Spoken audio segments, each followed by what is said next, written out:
மிகுந்த வேதனை இருந்தது. என் உடல் சிதறுவது போல இருந்தது. ஒவ்வொரு நரம்பும் எரிவது போல இருந்தது. நான் முழு பலத்துடன் அலறிக் கொண்டிருந்தேன். ஆனால் அம்மா என் வாயை மூடியிருந்தார்கள். அவர்கள் முகம் பயத்தால் நடுங்கிக் கொண்டிருந்தது. கண்களில் கண்ணீர் வழிந்தது. என் குரலை கேட்டால் ஏதோ பெரிய ஆபத்து வந்துவிடும் என்று மீண்டும் மீண்டும் அமைதியாக இருக்கும்படி சைகை காட்டினார்கள். என் அப்பா மிகவும் கடுமையான சுபாவம் கொண்டவர். மரியாதை மற்றும் கண்ணியம் என்ற பெயரில் எதையும் செய்யக்கூடியவர். நான் தாயாக போகிறேன் என்று என் அப்பாவுக்கு தெரிந்தால் அவர் என்னை கொல்ல ஒரு கணம் கூட தாமதிக்க மாட்டார் என்று என் அம்மாவுக்கு தெரியும். அது உடலை மட்டுமல்ல, ஆன்மாவையும் காயப்படுத்தும் மரணம். என் இருப்பு முழுவதும் உடைந்து விட்டது போல இருந்தது.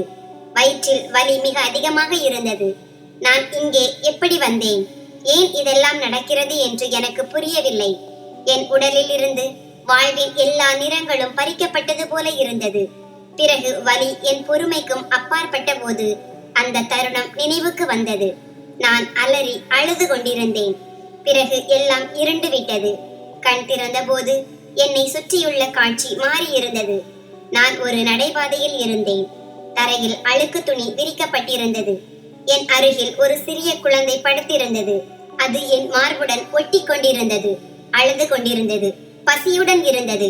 என் உடலில் கிழிந்த பழைய உடைகள் இருந்தன. தலை சுற்றியது. மக்கள் என்னை கூர்ந்து பார்த்தார்கள். சிலர் இரக்கத்துடன், சிலர் வெறுப்புடன். யாரோ என் அருகில் சில நாணயங்களை வைத்தார்கள். யாரோ சாப்பிட ஏதாவது வைத்தார்கள். நான் வெட்கத்தில் பூமியில் புதைந்து கொண்டிருந்தேன். நான் எங்கே வந்து விட்டேன்? இதுதான் என் வாழ்க்கையா? இது எனக்கு சொந்தமான வேறு யாரோ ஒருவரின் கனவா? குழந்தை மிகவும் பலவீனமாக இருந்தது. அதன் சுவாசம் மெதுவாக இருந்தது. நான் அதை என் கைகளால் தூக்கினேன். அதன் கண்கள் என்னிடம் கேள்வி கேட்டன. அம்மா, நீ யார்? நானும் என்னிடமே இந்த கேள்வியை கேட்டுக்கொண்டிருந்தேன். அம்மா, நான் எப்படி, எப்போது? எனக்கு எதுவும் நினைவில் இல்லை. என்னை யார் தொட்டார்கள் என்று எனக்கு தெரியாது. என் வாழ்க்கையின் நிம்மதியை பறித்தவர் யார்? என் மனதில் ஒரு மங்கலான கருமையான இரவு மட்டுமே இருந்தது. சில முகங்கள், சில சிரிப்புகள், மது கிளாஸ்கள், போதை, பிறகு இருள். அதன் பிறகு எதுவும் நினைவில் இல்லை. நான் எப்படி தாயானேன்? அவர் யார்? இந்த குழந்தை என் கருப்பையில் இருந்து பிறந்தது. ஆனால் நான் என் சொந்த உண்மையை பற்றி அறியாமல் இருந்தேன். குளிர் மிக அதிகமாக இருந்தது. உடல் நடுங்கிக் கொண்டிருந்தது. நான் குழந்தையை என் மார்போடு அணைத்து சுற்றி கொண்டேன். மக்கள் கண்கள் அமைதியாக இருந்தன. நான் ஏதோ ஒரு குற்றவாளியைப் போல. ஆனால் நானே ஒரு பாதிக்கப்பட்டவளாக இருந்தேன். கையேறு நிலையில்.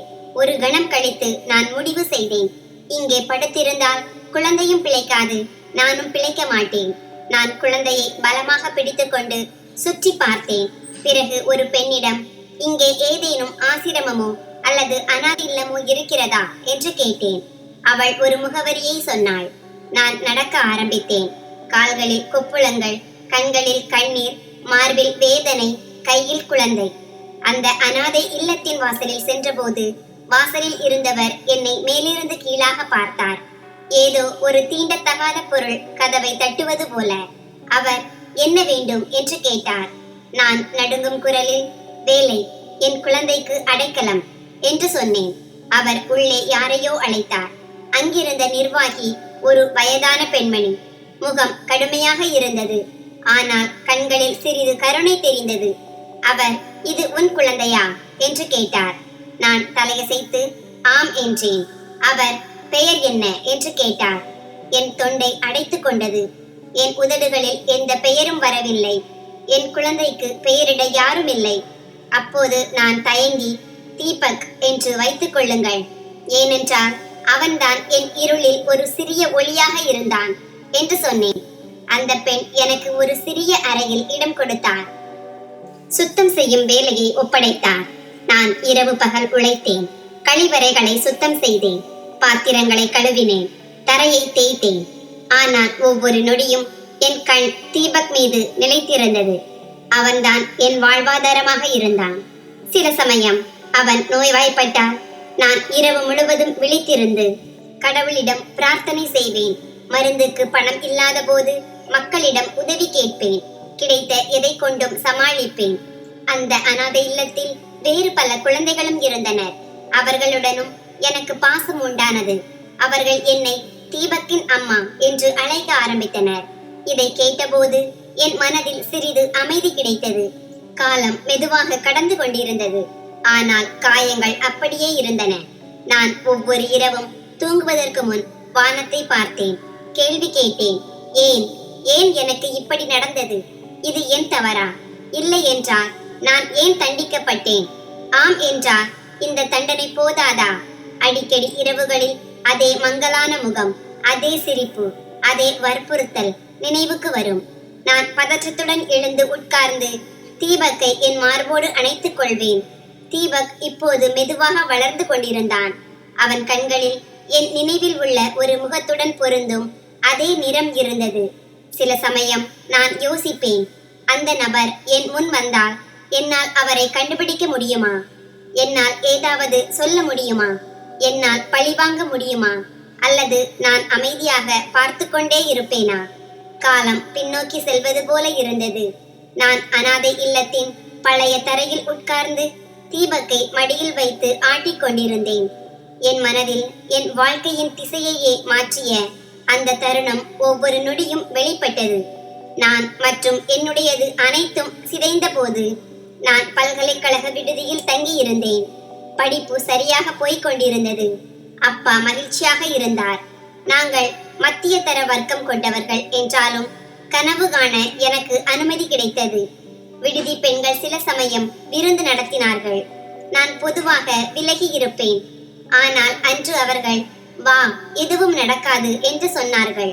நான் ஒப்புக்கொண்டேன்.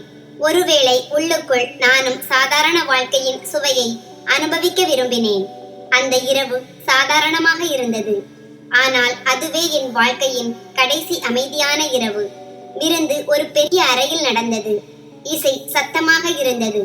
பெண்கள் ஆண்கள் சிரித்துக் கொண்டிருந்தார்கள். விருந்தில் எல்லோரும் உற்சாகமாக இருந்தார்கள்.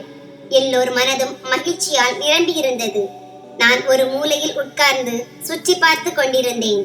யாரும் வற்புறுத்தி எதுவும் சொல்லவில்லை. ஆனால் ஒரு பெண் வந்து, இதோ இந்த ஜூஸ் உனக்காக, இது கொஞ்சம் ஸ்பெஷல் என்று சொன்னாள். நான் அதை பார்த்து எடுத்துக்கொண்டேன். அதன் சுவை வித்தியாசமாக இருந்தது. நாக்கில் கசப்பு. ஆனால் எல்லோரும் மகிழ்ச்சியாக இருந்தார்கள். அதனால் நானும் குடித்தேன். பிறகு எல்லாம் மங்கலாக தொடங்கியது. அறை சுழல ஆரம்பித்தது. ஒலிகள் தூரமாயின. என் கண்களில் கூச்சம் ஏற்பட்டது. கண் திறந்தபோது நான் தனியாக இருந்தேன். அறை காலியாக இருந்தது. படுக்கை கலைந்திருந்தது. கண்கள் வீங்கி இருந்தன. உடல் வலியால் முனகியது. நான் கத்த விரும்பினேன். ஆனால் குரல் தொண்டையிலேயே சிக்கியது. என் உடலில் காயங்கள் இல்லை. ஆனால் என் ஆன்மாவில் ஆழமான காயத்தின் தழும்புகள் விழுந்திருந்தன. நான் துணிகளை சரி செய்து மெதுவாக அறையை விட்டு வெளியே வந்தேன். யாரும் எதுவும் கேட்கவில்லை. யாரும் தடுக்கவில்லை.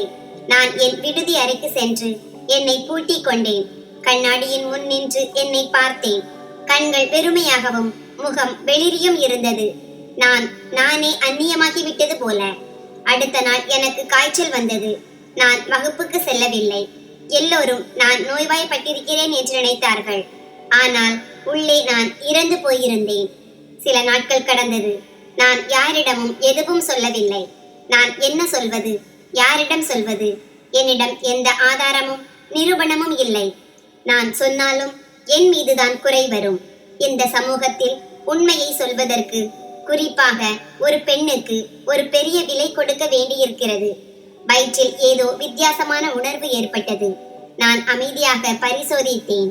அந்த 2 கோடுகள் வந்தபோது என் கண்களிலிருந்து ஒளி நீங்கியது போல இருந்தது.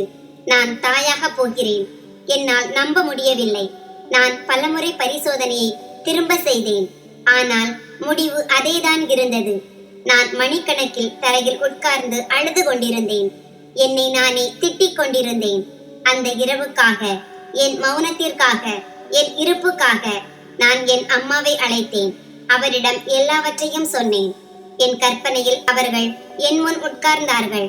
அவர்கள் உதடுகள் நடுங்கின, கண்கள் கலங்கின. ஆனால் அவர்கள் எதுவும் சொல்லவில்லை. இப்போது இது ஒரு ரகசியம். இது ரகசியமாகவே இருக்க வேண்டும். உன் அப்பாவுக்கு இது தெரிய வரக்கூடாது என்று மட்டும் சொன்னார்கள். நான் தலையசைத்தேன். எனக்கு வேறு வழி இல்லை. நாங்கள் நகரத்தை விட்டு வெளியேறி ஒரு சிறிய பகுதியில் குடியேறினோம். நான் படிப்பை விட்டுவிட்டேன். வயிறு பெரிதாகி கொண்டே போனது. நாட்கள் கடந்து வந்தன. கவலை அதிகரித்தது. நான் கண்ணாடியில் என்னை பார்த்து வெட்கத்தின் சுமையால் என்னை மூடிக்கொண்டேன். பிரசவ வலி தொடங்கிய போது நான் மோசமாக அலற ஆரம்பித்தேன். பிறகு நான் என் வாயை மூடிக்கொண்டேன். அப்பா கேட்டுவிடக் கூடாது. அவர் எங்களை கொன்று விடுவார்.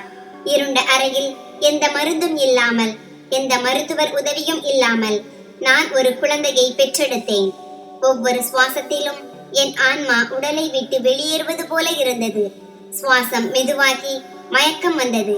சுய நினைவு வந்தபோது நான் நடைபாதையில் இருந்தேன். நான் முன்பு குறிப்பிட்ட அதே நடைபாதை. என் மடியில் ஒரு சட்டவிரோதமான குழந்தை இருந்தது. மக்களின் வெறுப்பு நிறைந்த பார்வைகள், ஏளனம், என் அடையாளம், ஒரு குற்றவாளியாக மாறிய அந்த கணம். உண்மையில் நானோ அறியாத, உதவியற்ற, பாதிக்கப்பட்டவளாக இருந்தேன். நான் தீபக்கை என் மார்போடு அணைத்துக் கொண்டு அனாதை இல்லத்தை நோக்கி அடியெடுத்து வைத்தேன். இது என் குற்றம் அல்ல, மாறாக என் பொறுமைக்கான பரீட்சை. இப்போது அந்த தீபக் தான் என் வாழ்க்கையின் ஒளி. ஆனால் நான் அழிக்கப்பட்ட அந்த இரவு இன்னும் என் இதயத்தில் உயிருடன் இருந்தது. அனாதை இல்லத்தின் சுவர்கள் ஈரப்பதத்தால் நிரம்பி இருந்தன.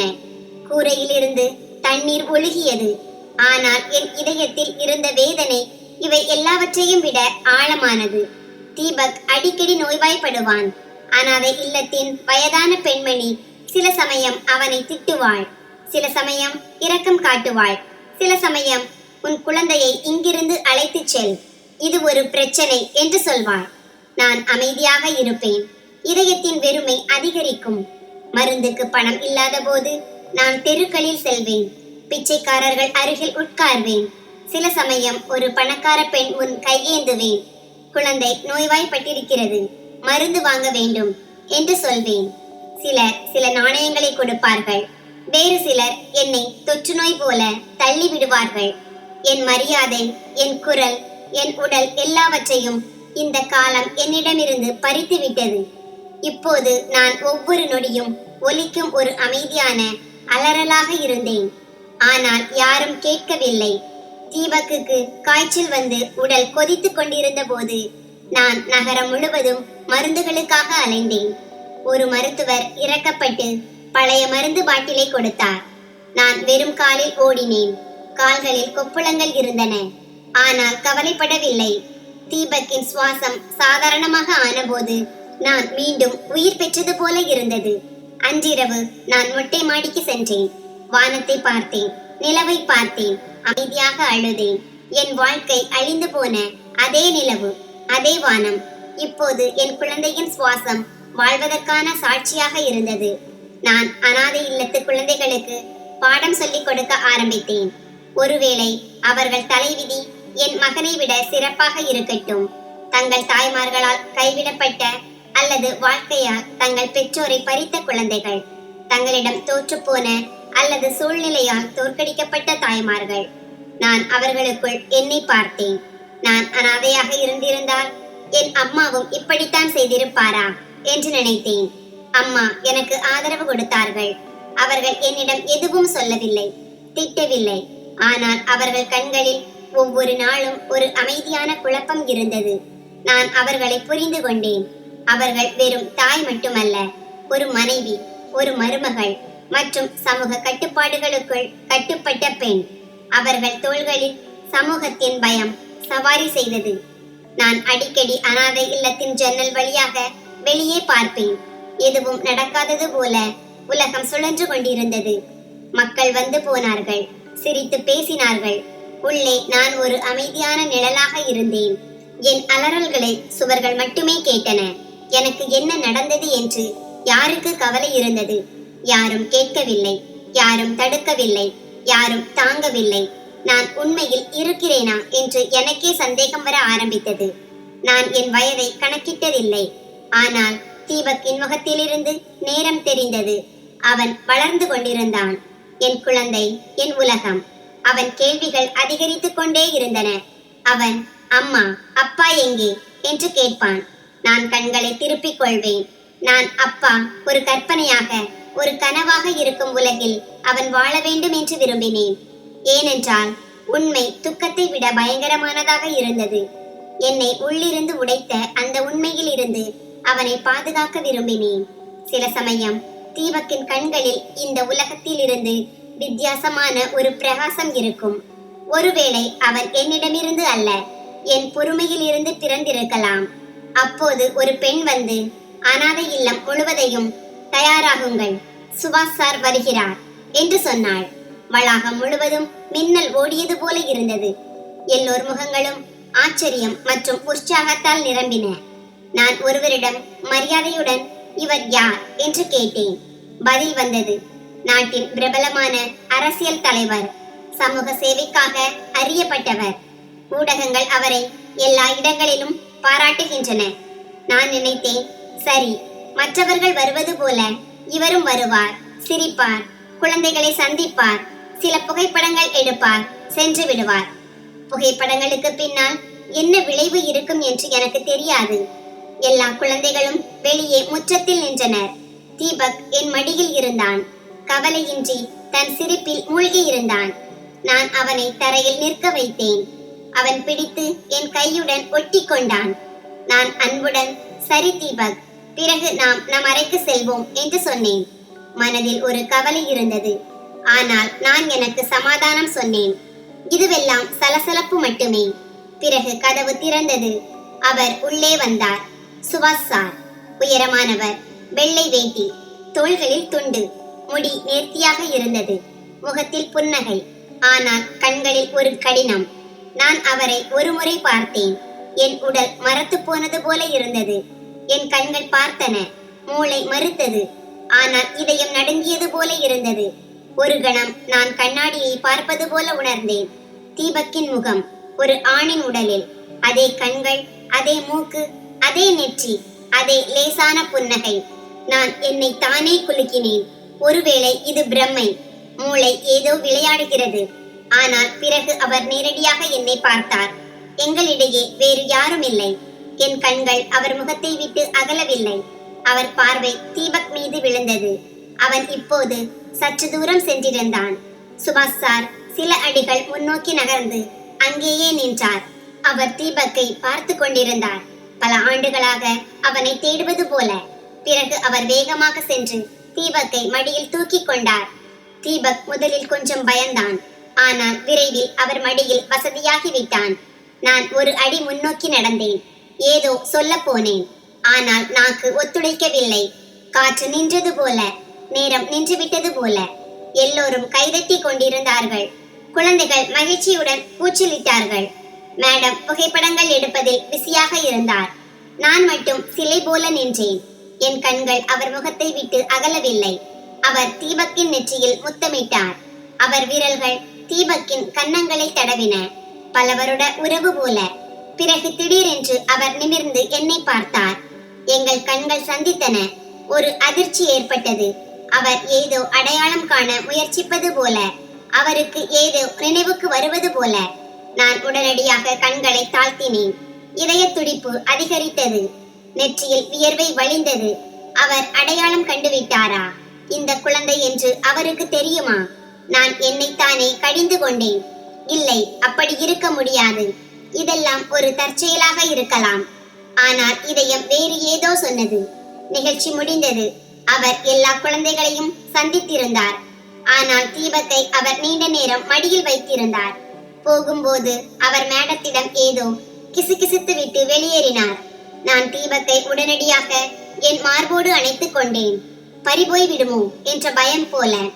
அவன் என்னுடன் ஒட்டிக்கொண்டு, அம்மா, அந்த மாமா நல்லவர், அவர் வாசனை அப்பா மாதிரியே இருந்தது என்று சொன்னான். என் இதயம் ஒரு கணம் நின்றது. அப்பா மாதிரியே? அவன் தன் தந்தையை சந்தித்ததே இல்லை, அவரை பார்த்ததே இல்லை.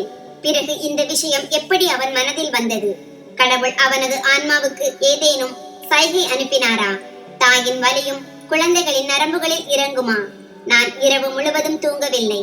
மீண்டும் மீண்டும் சுபாஷ் சாரின் முகம் கண்முன் வந்தது.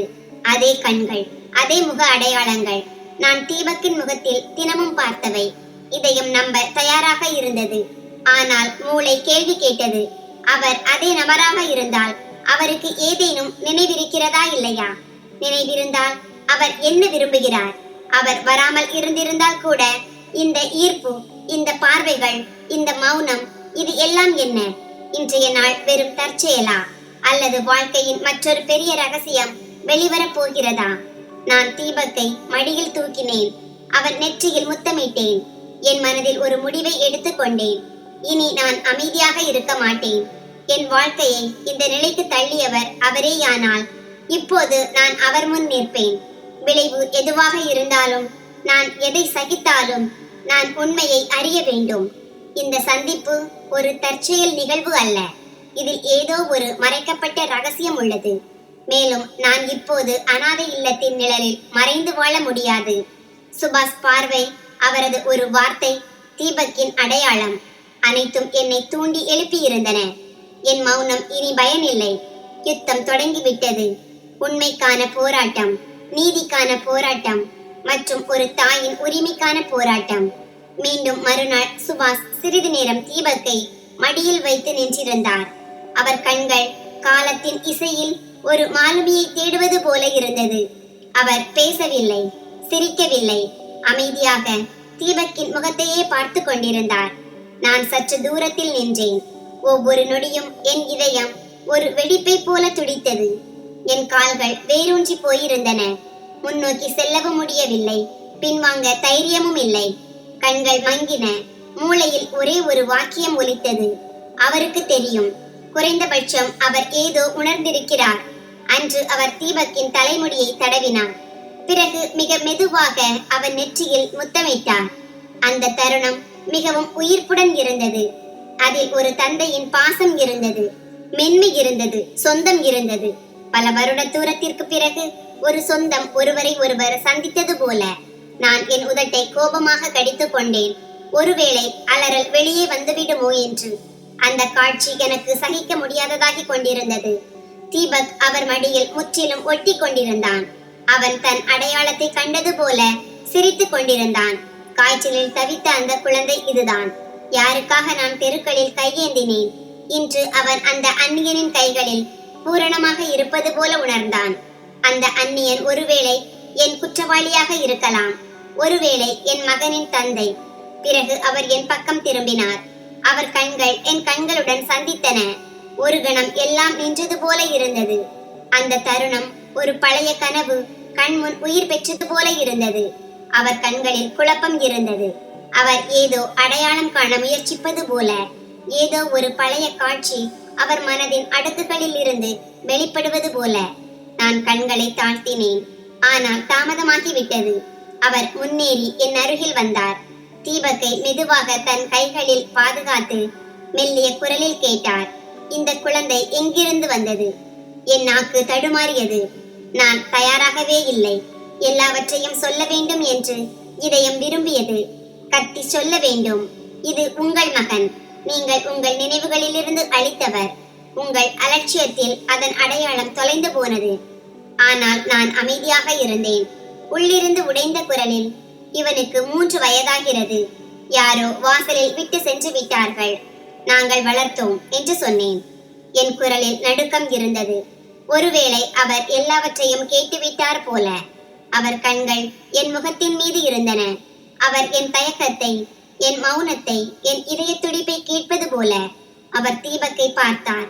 பிறகு அவர் கண்களை என் மீது நிலைநிறுத்தினார். ஒவ்வொரு நொடியும் நின்றது போல இருந்தது. பிறகு அவர் மெதுவாக கேட்டார், இவன் எப்போது இருந்து இங்கே இருக்கிறான்? நான் கண்களை திருப்புவது போல சொன்னேன். சுமார் 2.5 ஆண்டுகளாக. அவர் சிறிது நேரம் அமைதியாக இருந்தார். பிறகு தீபக்கை என் மடியில் திருப்பி கொடுத்து விட்டு ஒரு அடி பின்வாங்கினார். தீபக் அவர் முகத்தை ஆச்சரியத்துடன் பார்த்தான். இப்போது அவன் அவரை பிரிய விரும்பாதது போல. நான் தீபக்கை என் மார்போடு அணைத்துக் கொண்டேன். என் இதயத்தின் வேதனை அதிகரிக்க தொடங்கியது. சுபாஷ் மேடத்திடமும் சரஸ்வதியிடமும் பேசினார். பிறகு சென்று விட்டார். ஆனால் போகும்போது அவர் பார்வைகள் மீண்டும் மீண்டும் என் பக்கம் திரும்பின. ஏதோ சொல்ல விரும்புவது போல, ஏதோ கேட்க விரும்புவது போல. ஆனாலும் அவர் எதுவும் பேசவில்லை. சென்று விட்டார். அவர் சென்றவுடன் என் கால்கள் நடுங்குவது போல இருந்தது. நான் தீபக்கை அழைத்து என் அறைக்கு சென்றேன். கதவை பூட்டினேன். தரையில் உட்கார்ந்து சத்தமாக அழுதேன். இப்போது என் இதயத்தில் பயம் மட்டுமல்ல, மீண்டும் விழித்துக் கொண்ட வலியும் இருந்தது. அந்த இரவு எனக்கு நினைவுக்கு வந்தது. அந்த அறை, அந்த கலைந்த கூந்தல், அவர் யார் என்பது இன்னும் எனக்கு நினைவிருந்தது. ஆனால் அவர் ஒருபோதும் வேண்டுமென்றே என்னை தெரிந்து கொண்டாரா? இந்த கேள்விகள் இப்போது எனக்குள் குத்த ஆரம்பித்தன. ஏதோ ஒரு காயம் மெதுவாக அழுவது போல. இது ஒரு விசித்திரமான ஈர்ப்பு, ஒரு அறியாத அடையாளம், ஒரு அமைதியான கவலை. வார்த்தைகள் இல்லாமல் உருவான ஒரு உறவு. ஆனால் அதை ஏற்றுக்கொள்ள இடமில்லை. ஏதோ நடக்கப் போகிறது என்று எனக்கு தெரியும். ஏதோ திரை விலகப் போகிறது. ஆனால் எப்போது, என்னவெல்லாம்? அப்போது நான் உயிருடன் இருப்பேனா அல்லது மீண்டும் ஒரு முறை நசுக்கப்படுவேனா? சுபாஷ் கண்களில் கடந்த சில வருடங்களாக என் இருப்பை உள்ளுக்குள் அரித்துக் கொண்டிருந்த அதே கேள்விகள் இருந்தன. அவர் தீபக்கை மடியில் எடுக்கும்போது, அவன் முகத்தை தொடும்போது என் இதயம் நடுங்கத் தொடங்கியது. என் வாழ்க்கையை ஒரு நொடியில் அளித்தவர் ஒருவேளை இவர்தானோ என்ற உணர்விலிருந்து என்னால் விலகி இருக்க முடியவில்லை. அன்று அவர் என் முன் அமைதியாக நின்றிருந்தார். ஏதோ கேட்க விரும்பினார், ஆனால் வார்த்தைகளை தேடுவது போல. அவர் சென்ற பிறகு நான் தனியாக உட்கார்ந்திருந்தேன். தீபக் தூங்கிவிட்டான். நான் அவன் தூங்கும் முகத்தையே பார்த்து கொண்டிருந்தேன். என் சுவாசம் நின்றது. அதே கண்கள், அதே நெற்றி, அதே புன்னகை, எல்லாம் சுபாஷை போலவே. காலம் என் காயங்களின் மேல் மண் போட்டிருந்தது போல. ஆனால் இப்போது அந்த மண் பறக்கத் தொடங்கியது. அதன் அடியில் புதைந்திருக்கும் உண்மை இப்போது வெளியே வர விரும்பியது. நினைவுகளை அடக்க முடியும், ஆனால் அழிக்க முடியாது. அந்த இரவின் நினைவுகள் என் ஆன்மாவில் தொலைந்து போயிருந்தன. எனக்கு இப்போது இந்த உண்மை ஒரு சுருட்டு போல ஆகிவிட்டது. சுபாஷ் அவரேயானால் அவருக்கு எதுவும் நினைவில் இல்லாவிட்டால் நான் என்ன செய்ய முடியும்? என்னிடம் எந்த ஆதாரமும் இல்லை, வீடியோ இல்லை, குரல் இல்லை, காயங்கள் மட்டுமே இருந்தன. தீபக் தான் மிகப்பெரிய ஆதாரம். அவன் முகம் தினமும் என்னிடம் உண்மையை பேசியது. ஆனால் இந்த உண்மையை உலகத்திடம் சொல்ல முடியுமா? அவர் ஏற்றுக்கொள்வாரா? அல்லது அதற்கு பதிலாக என்னை குற்றவாளியாக சொல்வாரா? இரவின் அமைதியில் நான் என் மகனை மார்போடு அணைத்து தூங்கினேன். அவன் நெற்றியில் கையை தடவியபடி கடவுள் நீதிக்கு ஒரு வழியை வைத்திருப்பார் என்று நினைத்தேன். ஒருவேளை அது வெகு தொலைவில் இல்லை. உண்மை தானாகவே வெளிவரும். நான் எனக்குள் இருந்த பலவீனத்தை பலமாக மாற்ற ஆரம்பித்தேன். என்னை தேற்றினேன். அனாதை இல்லத்தில் குழந்தைகளுக்கு பாடம் சொல்லிக் கொடுக்க ஆரம்பித்தேன். தீபக்குடன் நேரம் செலவழித்தேன். சுபாஷ் வரும்போதெல்லாம் நான் மனதளவில் என்னை தயார் செய்து கொள்வேன். ஒருவேளை நான் உண்மையை சொல்ல வேண்டியிருந்தால் நான் பணிய மாட்டேன். இப்போது நான் என்னிடம் பொய் சொல்வதை நிறுத்திவிட்டேன். ஏனென்றால் உண்மையின் மிகப்பெரிய வலி அது மறைக்கப்பட்டது அல்ல, மாறாக அதை அறிந்தவர் யாரும் இல்லை என்பதுதான்.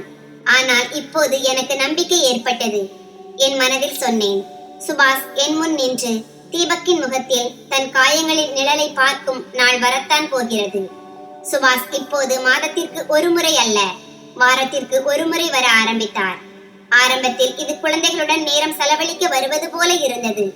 ஆனால் மெதுவாக அவரது ஆர்வம் தீபக் மீது சற்று அதிகமாக இருப்பது தெளிவாகியது. அவர் வந்தார், எல்லா குழந்தைகளையும் சந்தித்தார். ஆனால் தீபக்கிற்காக சிறப்பு பரிசுகளை கொண்டு வந்தார். வண்ணமயமான பொம்மைகள், சூடான உடைகள், சாக்லேட்கள் மற்றும் கதை புத்தகங்கள். அவர் தீபக்கை மடியில் தூக்கினார். அவனுடன் விளையாடினார். அவன் சிரிப்பை பார்த்து சிரித்தார். பிறகு என்னை கூர்ந்து பார்த்தார். அந்த பார்வையில் கேள்விகளும் இருந்தன. அவன் நம்பிக்கையும் சொல்லப்படாத ஓர் அடையாளமும் இருந்தது. நான் என்னை தடுக்க முயற்சித்துக் கொண்டிருந்தேன். அவர் நெருங்க நெருங்க நான் விலகி சென்றேன். தீபக்கை என் கைகளில் அணைத்துக் கொண்டேன். அவன் முன் ஒரு சுவராக நின்றேன். என் வாழ்க்கையை அளித்தவர் இவர்தான் என்று ஒவ்வொரு முறையும் எனக்கு நினைவுபடுத்திக் கொண்டேன். என் உலகத்தை சிதைத்தவர். நான் அவரை நம்பக்கூடாது. ஆனால் மனம் இதயத்தின் வார்த்தைகளை அவ்வளவாக கேட்பதில்லை. குறிப்பாக முன் இருப்பவர் தினமும் கொஞ்சம் மாறுவது போல இருக்கும் போது. சுபாஷ் என் ஒவ்வொரு வார்த்தையையும் கவனமாக கேட்டார். குழந்தைகளை பற்றி கேட்டார். என்னிடமும் பல கேள்விகள் கேட்டார். தீபக்குக்கு எப்போது காய்ச்சல் வந்தது? எந்த மருந்தில் சரியானது? நீங்கள் எங்கு படித்தீர்கள்? நீங்கள் இங்கே எப்படி வந்தீர்கள்? நான் பெரும்பாலும் கேள்விகளுக்கு சுருக்கமான பதில்களை கொடுத்தேன்.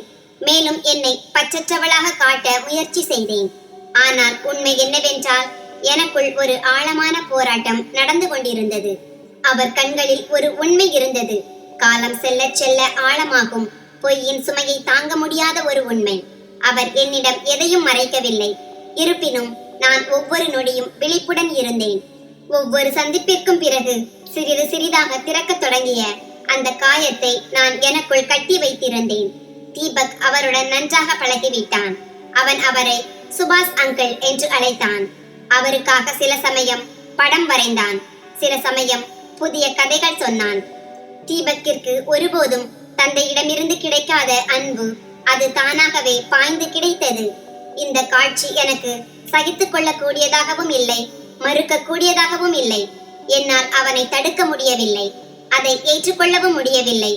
என் மகன் இப்போது தன் குற்றவாளியையே தந்தையாக ஏற்றுக்கொண்டான். ஒரு நாள் சுபாஷ் என்னிடம், சில சமயம் இவன் என் குழந்தை என்று தோன்றுகிறது என்று சொன்னார். என் இதயம் துடிப்பதை மறந்தது போலிருந்தது. நான் கண்களை தாழ்த்தினேன். எதுவும் சொல்லவில்லை. யாரோ என் மார்பில் ஒரு பெரிய கல்லை வைத்தது போல இருந்தது. அவர் உண்மையை பேசுகிறார் என்று எனக்கு தெரியும். ஆனால் இது எப்படி? நான் பல வருடங்களாக மறைத்து வைத்திருந்த அதே உண்மையை விதி இப்போது அவரை நோக்கி இழுத்துச் செல்கிறதா? அல்லது இது ஆதாரமற்ற ஒரு உணர்ச்சி பிரம்மையா? அடுத்த நாள் நான் தீபக்கை அவன் அறையில் தூங்க வைத்துவிட்டு மொட்டை மாடிக்கு சென்றேன். அங்கிருந்து வானம் தெரிந்தது. என் வாழ்க்கை அழிந்து போன அதே வானம்.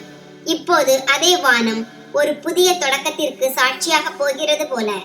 நான் என்னிடமே கேட்டேன், அவர் அவரேயானால் என்னால் அவரை மன்னிக்க முடியுமா? அவர் அவரேயானால், ஆனால் அவருக்கு எதுவும் நினைவில் இல்லாவிட்டால் அவர் உண்மையில் குற்றவாளியா? வெறுப்புக்கும் அன்புக்கும் இடையிலான கோடு இப்போது மங்கலாகி விட்டது. நான் நினைத்தேன், ஒருவேளை நான் சுபாஷுக்கு ஒரு கணம் மட்டுமே இருந்தேன். ஆனால் எனக்கு அவர் ஒரு புயல். ஒருவேளை அவர் போதையில் இருந்திருக்கலாம், அல்லது கவனக்குறைவாக இருந்திருக்கலாம். இந்த எண்ணம் எனக்குள் இருந்த வேதனையை சற்று குறைத்தது. ஆனால் பிறகு மனசாட்சி கத்தியது. ஒருவேளை அவருக்கு எல்லாம் நினைவிருந்து அவர் மறைக்கிறார் என்றால் என்ன செய்வது? இதயத்துக்கும் மூளைக்கும் இடையே போராட்டம் நடக்கும்போது மௌனம் மிகப்பெரிய ஆயுதமாகிறது. நானும் அதையே செய்தேன். அமைதியாக சுபாஷ் வருவதை பார்த்தேன். தீபக்கை கட்டி பிடிப்பதையும் பார்த்தேன். மேலும் நான் உள்ளுக்குள் எரிந்து கொண்டிருந்தேன். ஆனால் காலம் யாருக்காகவும் நிற்பதில்லை. இதயம் யாருடைய பேச்சையும் கேட்பதில்லை. ஒரு நாள் அவர் வந்து, தீபக் மிகவும் சிறப்பானவன். அவன் முகத்தில் ஏதோ இருக்கிறது. அது எனக்கு அமைதியை அளிக்கிறது. உங்களில் ஏதோ இருக்கிறது. அது என்னை குழப்புகிறது என்று சொன்னார். என் உதடுகள் நடுங்கின. நான் சில கேள்விகளுக்கு ஒருபோதும் பதிலளிக்காமல் இருப்பதே சிறந்தது என்று மட்டும் சொன்னேன். அவர் கண்களை தாழ்த்தினார். அவர்தானே அந்த கேள்விகளில் இருந்து விலகி இருக்க விரும்புவது போல. அன்பு விதைக்கப்பட்டு விட்டது என்று எனக்கு தெரியும். நான் மறுத்தாலும் சரி, அவர் மறுத்தாலும் சரி. ஆனால் எங்களுக்கு இடையே வளர்ந்து கொண்டிருந்தது வெறும் அனுதாபம் அல்ல. அது ஏதோ ஆழமான உண்மையின் அறிகுறியாக இருந்தது. சுபாஷின் இருப்பு இப்போது என்னை குழப்பவில்லை. மாறாக ஏதோ ஒரு அறியாத முடிவை நோக்கி தள்ளியது. நான் நாள் முழுவதும் தீபக்கை கவனிப்பதில் ஈடுபட்டேன். குழந்தைகளுக்கு பாடம் சொல்லிக் கொடுத்தேன். சுபாஷுடன் ரகசியமாக பேசினேன். ஆனால் இரவு தனிமை வரும்போது அவர் முகம், அவர் நிழல்கள், அந்த முழுமையற்ற உண்மை அனைத்தும் என்னுடன் படுத்துவிடும். இப்போது நான் அவர் பக்கம் ஈர்க்கப்பட்டு கொண்டிருந்தேன். என் இதயம் சொன்னது, அவரேயானால் ஒரு வாய்ப்பு கொடு.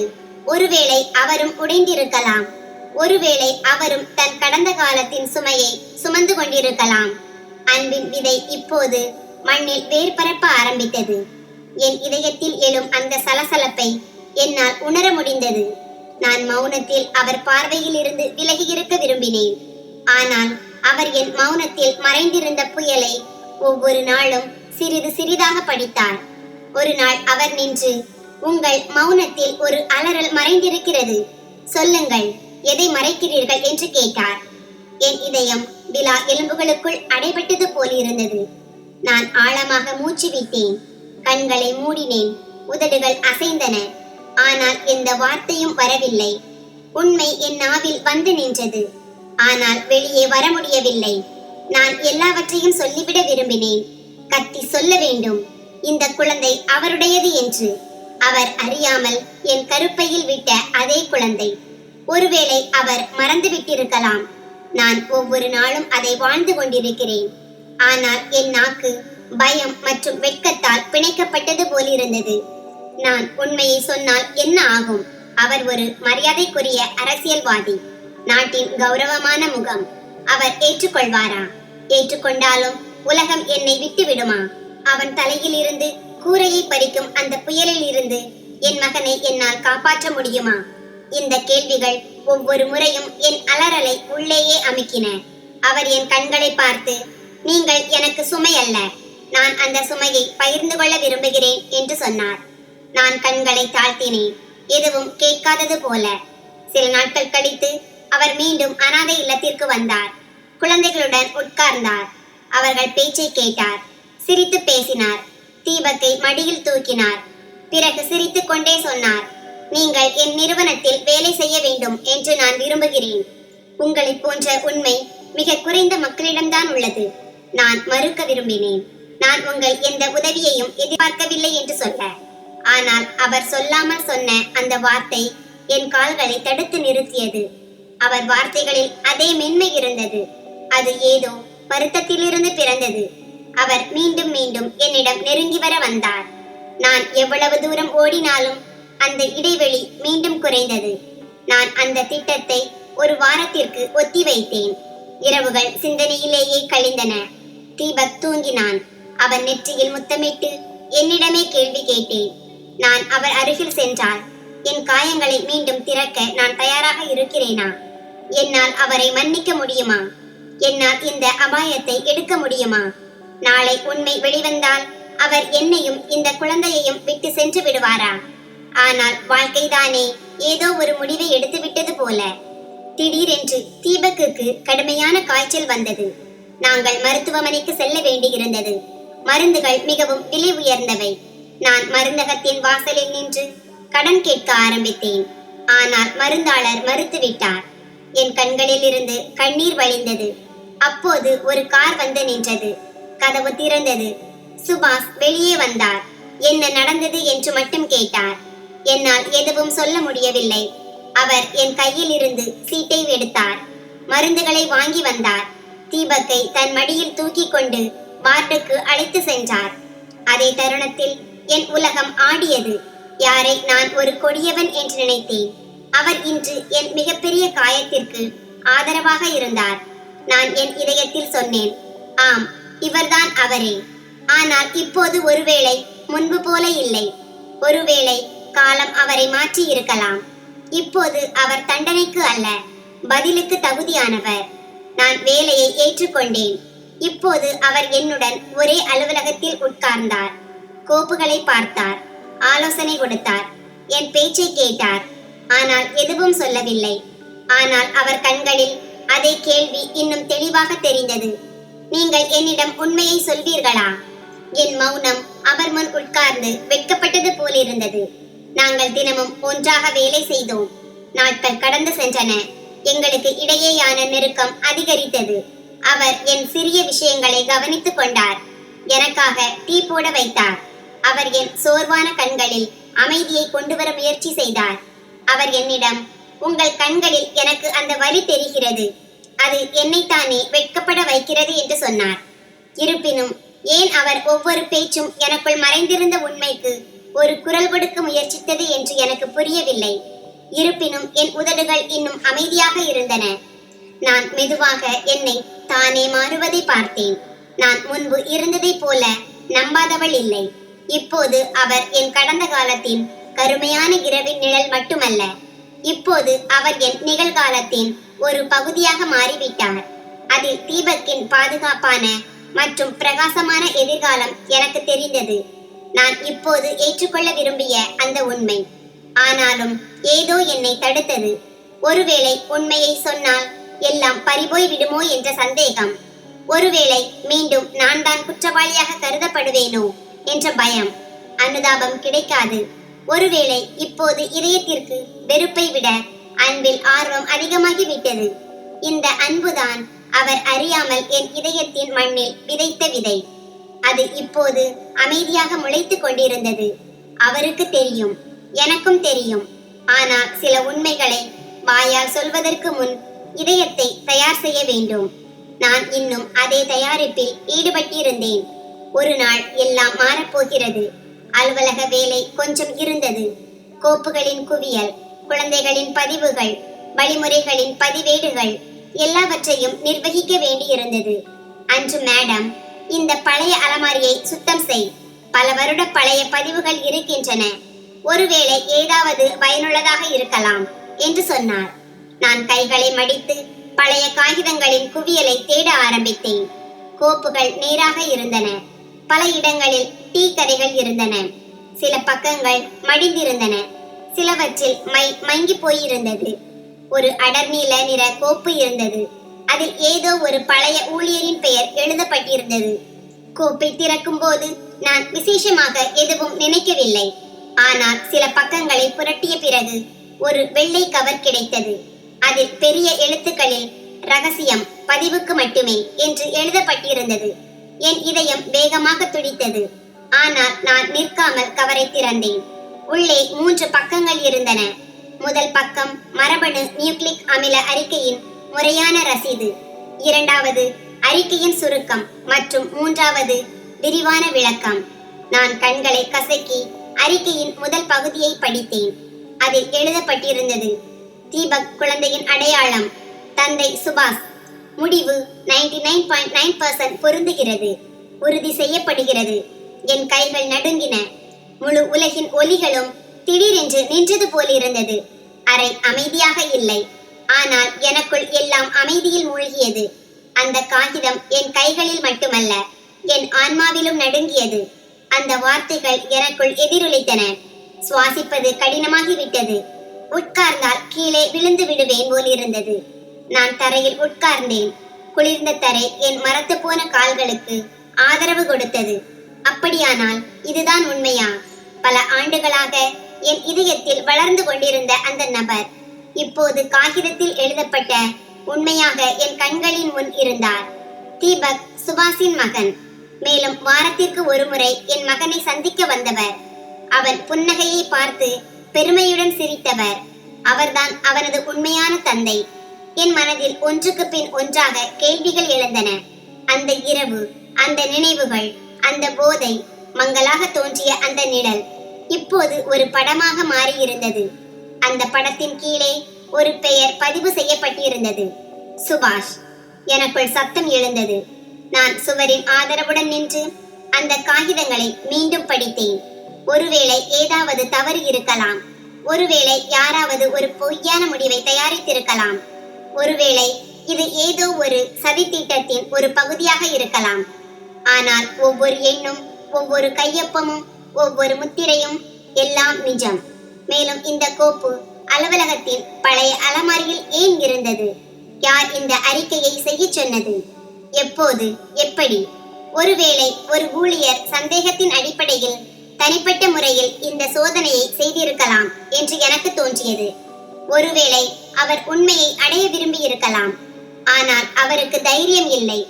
அவர் இந்த ரகசியத்தை கோப்புகளில் புதைத்து விட்டார். நான் கோப்பை கையில் வைத்துக் கொண்டு நீண்ட நேரம் யோசித்தேன். என்ன செய்வது? சுபாஷிடம் சொல்வதா? அவரிடம் கேள்வி கேட்பதா? அவர் என்னிடம் எல்லாவற்றையும் மறைத்தார் என்று கத்துவதா? அல்லது அவர் முகத்தில் தெரிந்த அறியாமை உண்மையில் உண்மையா? யார் மீண்டும் மீண்டும் தீபக்கின் தொடுதலில் தன் தொலைந்து போன அடையாளத்தை தேடினாரோ அவர் உண்மையில் அறியாதவரா? இதெல்லாம் ஒரு விளையாட்டா?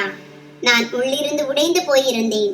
யாரை பற்றி என் இதயம் மெதுவாக மென்மையாக உணர ஆரம்பித்ததோ, வெறுப்புக்கு பதிலாக ஒரு தொடர்பு உணர ஆரம்பித்ததோ, அவர்தான் என் வேதனையின் வேர். இப்போது அதே நபர் என் குழந்தை, என் தீபக்கின் தந்தையாக இருந்தார். இரவு நான் தீபக்கை என் அருகில் தூங்க வைத்தேன். அவன் ஆழ்ந்த தூக்கத்தில் இருந்தான். அவன் முகம் அமைதியாக இருந்தது. நான் அவன் நெற்றியை தடவிக்கொண்டே இருந்தேன். உள்ளுக்குள் ஒவ்வொரு நொடியும் ஏதோ ஒன்று உடைந்து கொண்டிருந்தது. யாரை நான் என் கருப்பையில் சுமந்து பெற்றெடுத்தேனோ, யாரை நான் தெருக்களில் ஆட்டினேன், நடைபாதையில் வளர்த்தேன், யாருக்காக நான் மக்களிடம் பிச்சை கேட்டேன்? அவன் ஒரு சக்தி வாய்ந்த நபரின் மகனாக இருந்தான். அறியாமல் என் வாழ்க்கையை அளித்த அதே நபர். ஆனால் இப்போது அதே குழந்தை என் எல்லாமும் ஆகிவிட்டான். அடுத்த நாள் சுபாஷ் வந்தார். எப்போதும் போல அமைதியாக மற்றும் குழந்தைகளுக்காக சில பரிசுகளை கொண்டு வந்தார். தீபக்கிற்காக ஒரு புதிய பொம்மை, எனக்காக ஒரு மென்மையான புன்னகை. ஆனால் இப்போது அன்பு இல்லை. இப்போது எனக்கு தெரியும். அவருக்கு இன்னும் தெரியாதது இதுதான் என்னை பயமுறுத்தியது. நான் அந்த அறிக்கையை மீண்டும் ஒருமுறை படித்தேன். இதய துடிப்பு அறையின் வெளியே கேட்பது போல் இருந்தது. இப்போது முடிவை நான் எடுக்க வேண்டும். உண்மையை கூறுவதா அல்லது அமைதியாக இருப்பதா, அல்லது என் அலறல்களை புதைத்த அதே ஆழமான கல்லறையை மீண்டும் தோண்டுவதா? ஆனால் இப்போது இந்த உண்மை என்னுடையது மட்டுமல்ல, இது தீபக்கின் உண்மை. காலப்போக்கில் பொய்யில் மறைந்த அந்த உண்மை இப்போது வெளிப்பட்டு விட்டது. அது தன்னை சுபாஷின் கண்களில் காட்ட விரும்பியது. என் விரல்கள் அந்த அறிக்கையில் நவம்பர் தேதியில் நின்றன. என் கண்கள் ஒரு முடிவை விரும்பின. அது என் வாழ்க்கையின் மிக கடுமையான சுமையாக மாறும் ஒரு முடிவு. ஆனால் இப்போது நான் தயாராக இருந்தேன். இப்போது ஒரே ஒரு படி மட்டுமே இருந்தது, உண்மையை முன்வைப்பது. சுபாஷ் நாட்டின் தலைவர், தீபக்கின் தந்தை மற்றும் என் அறியாத குற்றவாளி. அந்த உண்மைக்கு முன் எப்படி நிற்கிறார் என்று பார்ப்பது. மழை எங்கள் இருவரையும் தன் கைகளில் அணைத்து கொண்டது போலிருந்தது. மனதில் பயத்தின் ஒரு அலை எழுந்து கொண்டிருந்தது. அது ஒவ்வொரு நொடியும் அதிகரித்துக் கொண்டே இருந்தது. அறையின் மூலையில் மேசையில் அந்த அறிக்கை கிடந்தது. வெள்ளை, எளிமையானது. ஆனால் என் இதய துடிப்பை அலைக்கழித்தது. ஒவ்வொரு முறையும் அதை கையில் எடுத்தேன். பிறகு மீண்டும் வைத்து விட்டேன். ஒவ்வொரு முறையும் இப்போது வேண்டாம், இப்போது நேரம் வரவில்லை என்று தோன்றியது. ஆனால் உண்மை என்பது நேரத்திற்காக காத்திருக்காது. அது தானே வாய்ப்பை உருவாக்கி கொள்ளும். இப்போது அந்த வாய்ப்பு என் வாசலில் நின்றது. சுபாஷ் தன் அலுவலகத்தில் இருந்தார். எப்போதும் போல அமைதியாக, தீவிரமாக மற்றும் தனக்குள் மூழ்கி இருந்தார். நான் அறைக்குள் நுழைந்து கதவை மூடினேன். கையில் அந்த கோப்பு இருந்தது. என் அடிகள் மெதுவாக இருந்தன. ஆனால் மனதில் புயல் இருந்தது. அவர் என்னை பார்த்தார். ஏதோ ஒரு துரதிர்ஷ்டவசமானதை அவர் முன்கூட்டியே உணர்ந்து விட்டார் போல அன்றுதான் முதல் முறையாக தோன்றியது. நான் எந்த முன்னுரையும் சொல்லவில்லை, எந்த வாக்கியமும் பேசவில்லை. கோப்பை அவர் முன் வைத்து நாற்காலியை இழுத்து போட்டுக்கொண்டு உட்கார்ந்தேன். அவர் வினாக்குறியுடன் என்னை பார்த்தார். பிறகு கோப்பை திறந்தார். பக்கம் பக்கமாக புரட்டி கொண்டே போனார். முகம் உணர்ச்சியற்றதாக இருந்தது. பிறகு திடீரென்று அவர் கண்கள் ஒரே இடத்தில் நின்றன. விரல்கள் அங்கேயே நின்றன. அங்கே எழுதப்பட்டிருந்தது, DNA 99.9% பொருந்துகிறது. அவர் முகத்தில் ஆச்சரியத்தின் குளிர்ந்த அலை இறங்கியது. பிறகு அவர் மூச்சு ஆழமாகியது. அவர் நேராக உட்கார்ந்து அறிக்கையை மீண்டும் கவனமாக படித்தார். பிறகு அவர் நாற்காலியின் பின்பகுதியில் சாய்ந்து சிறிது நேரம் அமைதியாக இருந்தார். நிலம் அவர் காலடியில் இருந்து விலகிச் சென்றது போல. நான் அமைதியாக இருந்தேன். ஒரு வார்த்தை கூட பேசவில்லை. உள்ளுக்குள் ஒரு போர்க்களம் இருந்தது. ஆனால் உதடுகள் தைக்கப்பட்டிருந்தன. பிறகு அவர் பேசினார், மிகவும் மெல்லிய குரலில். எனக்கு நினைவில் இல்லை. பிறகு அவர் கண்களில் ஈரம் படர்ந்தது. அந்த இரவு நான் போதையில் இருந்தேன். விருந்தில் ஏதோ கலக்கப்பட்டது. நான் என்ன செய்தேன், யாரிடம் என்ன சொன்னேன், யாருக்கு எவ்வளவு துக்கத்தை அளித்தேன் என்று எனக்கு எதுவும் நினைவில் இல்லை. பல வருடங்களாக அடக்கப்பட்ட கோபத்தால் உருவான ஒரு தீ எனக்குள் பற்றி கொண்டது. நான் கத்திக்கொண்டே எழுந்தேன். உங்களுக்கு எதுவும் நினைவில் இல்லையா? என் வாழ்க்கை, என் கருப்பை, என் இருப்பின் ஒவ்வொரு காயமும், அது எதுவும் உங்களுக்கு நினைவில் இல்லையா? நான் என் கையை உயர்த்தி அவர் முகத்தில் ஒரு பலமான அறை விட்டேன். அறை அதிர்ந்தது. அவர் தடுமாறினார். ஆனால் திரும்பவில்லை. அவர் தன் பார்வையை மட்டும் தாழ்த்தினார். என் மௌனம், என் அம்மாவின் அமைதி, என் நடைபாதையில் கழித்த நாட்கள், மக்கள் கூர்ந்து பார்த்த பார்வைகள், பிச்சை எடுத்தல், இழிவு, இது எதுவும் உங்களுக்கு நினைவில் இல்லையா? என் குரல் தொண்டையில் சிக்கியது. ஆனால் பல வருடங்களின் வலி இப்போது ஒரு நாக்கிலிருந்து வார்த்தைகளின் வடிவத்தில் வெளியே வந்தது. மேலும் தீபக், அவன் ஒவ்வொரு நாளும் உங்கள் மடியில் அமைதியை தேடுகிறான். அவன்தான் அந்த இரவின் மிகவும் கசப்பான ஆனால் மிகவும் உண்மையான மற்றும் அன்பான உண்மை. அவனை ஒவ்வொரு துன்பத்திலும் நான் வளர்த்தேன். என் கண்ணியத்தின் விலையில் நான் வாழ்ந்தேன். அவன் உங்கள் மகன். அவர் அமைதியாக இருந்தார். பிறகு மெதுவாக எழுந்தார். என் அருகில் வந்தார். தீபக் அப்போது அலுவலகத்தின் வாசலில் நின்று கொண்டிருந்தான். அப்பாவியாக எங்களை பார்த்து கொண்டிருந்தான். சுபாஷ் அவனை பார்த்தார். மெதுவாக குனிந்து அவனை தன் கைகளில் தூக்கி கொண்டார். அவர் கண்ணீர் இப்போது கன்னங்களில் வழிந்தது. அந்த இரவுக்கு நான் குற்றவாளியா அல்லது எதுவும் தெரியாத ஒரு அறியாதவனா என்று எனக்கு தெரியவில்லை. ஆனால் இந்த குழந்தை என்னுடையது என்றால் இப்போது இவன்தான் என் எல்லாம். அவர் குரல் நடுங்கிக் கொண்டிருந்தது. நான் உங்கள் வாழ்க்கையை பறித்தேன். ஒருவேளை அதை என்னால் திரும்ப கொடுக்க முடியாது. ஆனால் தீபக், நான் இவனது தந்தை. நான் இவனது ஒவ்வொரு உரிமையையும் நிறைவேற்ற விரும்புகிறேன். நீங்கள் தனியாக சகித்ததை இப்போது நான் உங்களுடன் சேர்ந்து சுமக்க விரும்புகிறேன். என் கண்ணீர் நிற்கவில்லை. அந்த காட்சி எனக்குள் மிக ஆழமாக இறங்கியது. பல வருடங்களின் வெறுப்பு ஒரு கையறு நிலையான உண்மையுடன் மோதி சிதறியது போல. ஒருவேளை இது அன்பு அல்ல, ஒருவேளை இது வெறும் அனுதாபமும் அல்ல. ஆனால் இதில் ஒரு ஆழம் இருந்தது, ஒரு உண்மை இருந்தது. தன் குழந்தையை ஏற்றுக்கொள்ள தயாராக இருந்த ஒரு தந்தை, தன் தவறை சுமக்க பயப்படாத ஒரு மனிதன். நான் விரும்பியிருந்தால் அவரை மன்னித்திராமல் இருக்கலாம். விரும்பியிருந்தால் அவரை தூரமாக வைத்திருக்கலாம். ஆனால் உண்மை இப்போது இடத்தை எடுத்துக்கொண்டது. பொய், மௌனம் மற்றும் பயத்தின் இடத்தில். அவர் தீபக்கை தன் மடியில் வைத்துக் கொண்டு என்னிடம் சொன்னார், நான் உங்களிடமிருந்து எதுவும் கேட்கவில்லை. மன்னிப்பும் அல்ல, இரண்டாவது வாய்ப்பும் அல்ல. என் இருப்பு தீபக்கின் வாழ்க்கையில் இருந்து பறிக்கப்படாமல் இருக்க வேண்டும் என்று மட்டும். என் நிழல் அவனுக்கு கிடைக்க வேண்டும். அது போதும். நான் கண்களை தாழ்த்தினேன். இதயம் ஏதோ சொல்ல துடித்தது. ஆனால் மௌனமாக இருந்தது. நான் இன்னும் தாய், காயமடைந்தவள், ஆனால் பலமானவள். பல வருடங்களாக வழிந்து கொண்டிருந்த ஒரு காயம்.